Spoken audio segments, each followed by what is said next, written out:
All right, everybody give it up for Doug. So it's a real pleasure to be here tonight, and it's actually no coincidence because the club realized that they overloaded the bill with young, hip comics. And they needed an old guy to balance things out, so I'm tonight's DEI hire. So when I get up here, I'm a boomer, and I look at there's a lot of younger people here, and I want to help, because we boomers are all about helping the younger generation. And so here's what I'm going to do. I'm going to give you unsolicited relationship advice, because we boomers are also very good at that. And so my wife and I have been married 44 years. And if this is being recorded, which I believe it is, every second has been an absolute delight. I want that on the record. So we've been married about 6 months, and we go to see this movie 10. Now, some of the old people will remember it, but for those who don't get it, it was a movie about a gorgeous woman named Bo Derek, like Jennifer Lopez type beauty, and 10 was the standard, her standard, and every other woman was judged against that. And the plot is interesting. It's a middle-aged guy who uses a telescope to spy on her, and then follows her around everywhere. It was a Bill Cosby production. and it was a big hit, which just goes to show you how screwed up my generation was. So we get out of the movie, and she turns to me and says, "Well, how would you rate me?" Hell.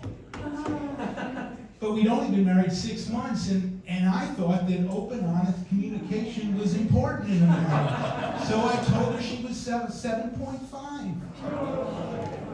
Oh, I know, but listen to my reasoning. If Bo is a 10, then, most models are 9s, actresses are 8, 8.5. I thought 7.5 was a really good score for a normal woman. Okay, in retrospect, I should have rounded up. I'll admit that. So here's a tip for you guys out there. Open, honest communication is really good for a relationship unless you like sex. Because guess how many times we had sex in the next year?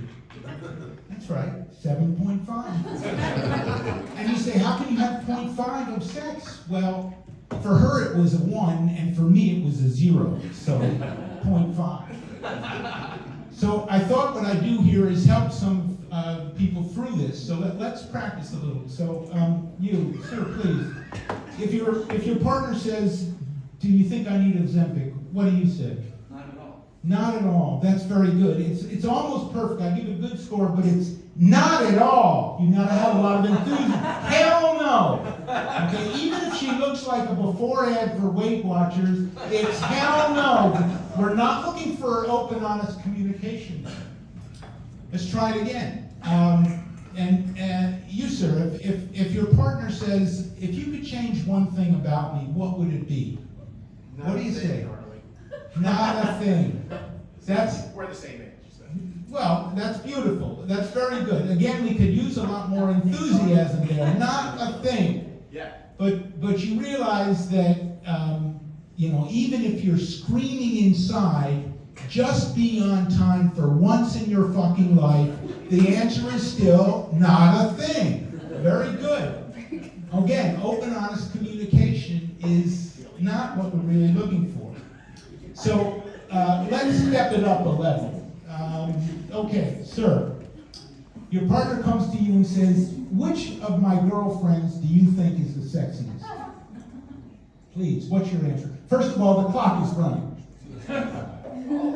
All of them. I mean, I've heard some epic fails, but that's 7.5 country right there. Because that means you've been looking around. No, there's some questions that just don't have a good answer, and I'm going to give you a tip to show you what to do in those circumstances. If you're in that spot, you make eye contact with the lady. That's you, man, right here. Eye contact. You give it your best deep emotional connection. Really lean to it. Then you fake a heart attack and let the medics get you the hell out of there. All right, that's my time.